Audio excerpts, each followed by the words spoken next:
this morning. Yeah. I'll start from the Ghanaian Times. Front page of the Ghanaian Times. Main story on here says efforts to promote efficient integrated iron steel industry.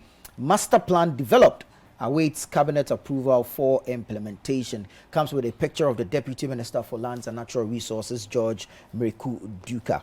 Ghana's childhood cancer ambassador dies. Oh, wow, that's rather unfortunate. Ghana's childhood cancer ambassador dies. May his soul rest in peace. Platoon of naval personnel deployed to fight galamseyers on Ankobra and Ofin rivers. And President Akufo-Addo is pictured here saying that seed capital for Agenda 111 released, various projects commence. As for commence, we've commenced a lot, but completion, you know. There's a finishing. They say the end justifies the means. So anyway, we'll move on to the Daily Graphic. Now on the front page, we have HIV still real. 23,495 test positive in 6 months. You know, it looks like COVID has come to overshadow everything. Yeah. And so now we're not talking about HIV, we are not talking about malaria and other, you know, serious diseases, but you are being reminded that HIV is still real. So you may want to be extra careful in your dealings, you know what I mean. We're still on the front page of the Daily Graphic, shoring up foreign reserves, BOG to ensure repatriation of earnings. GEA injects 38 million Ghana cedis to support SMEs. Comes with a photograph of the beautiful CEO of the GEA, Kosi Yankee Aye.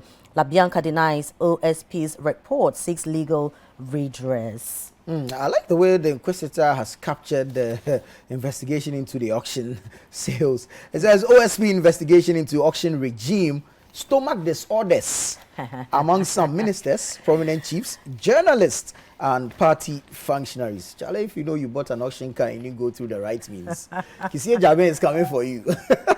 But let's get some more stories from the Inquisitor. This one says COSECA welcomes new utility tariffs. Teacher unions chase retired GES director as government flouts its own directive. And here you see the deputy director of the GES, Anthony Boateng, pictured here. There's Thomas Musa, general secretary of NAT, Angel Carboniu of NAGRAT, Ken Ali Awudu CCT, and Mark Denchira Kranche of the Teachers and Educational Workers Union. Government, 2 entities in agreement to revamp Western Rail Line. Peter Meude, Minister for Railways Development, and Ghana Link picks 5 awards. That's on the front page of the Inquisitor. Now moving on to the Finder, 13 megawatts solar power commissioned, another 15 megawatts under construction. This is according to the President, Nana Akufo-Addo. Draft policy on release of public lands to be completed next month. Now, government's transformational mining agenda to benefit all. This is from the Deputy Lands Minister, George Mreku Duka. Nick Dansweje wins Shippers Authority Entrepreneur of the Year Award. So find details of these and many more in the Finder newspaper. The Herald newspaper says national stage for SEP's boss's dismissal. As his 11-month-old tax evasion abatement document released. Boba. Inusa Fusseini's son found guilty of fraud, money laundering in U.S. Ofoso Apofo warns Asiedun Ketia against contesting NDC chairmanship. Attorney General entraps Freddie Blay and others on GMPC board in 7.2 million financial loss.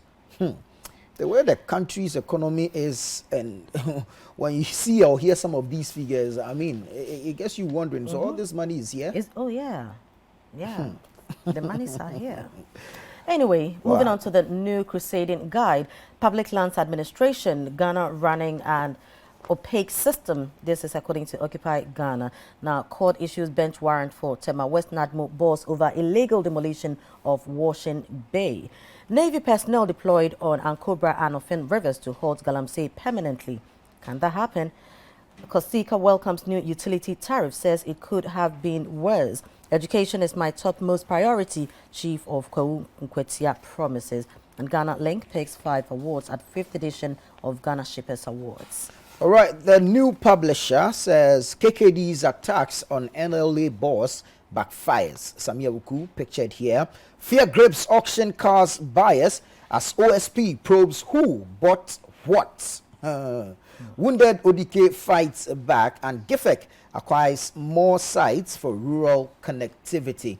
That's on the front page of the New Publisher newspaper. You can get the details when you walk to any of the stands and pick a copy of the New Publisher. Fear grips auction cars buyers as OSP probes who bought what. Interesting times ahead as Kisia Jabin goes after persons who made some purchases at some auction sales that are purported not to have been in agreement with the laws requiring or the laws regulating auction sales in the country. So yeah, we are standing by. We like it. We want to know how it will all unfold. Absolutely. Now moving on to the Republic Press. Gunshots at NDC party office. An easy calm hit SEPs over Kisia Jabin's invasion. Brian Champon supports dressmakers, hairdressers in Abetifi. Now Mahama praises late Mion Lana. Government signs landmark $3.2 billion agreement to upgrade Western Railway line. NLA gives reasons for termination of contract with GTV. All right, so interesting stories there. Just go to any of the newspaper stands and pick a copy of your choice, and you can get the details of the stories or the headlines that we just read out to you. I mean, you should have an interesting read, especially with respect to the ongoing investigations and the ones yet to start. And of course, some of the stuff government has been engaged in respect to the Agenda 111 and other projects government seeks to embark on to better the lot of Ghanaians. So yes, those were the newspaper headlines brought to you by myself and the beautiful Frima Edu Nyame. All right, it's still live on Breakfast Daily.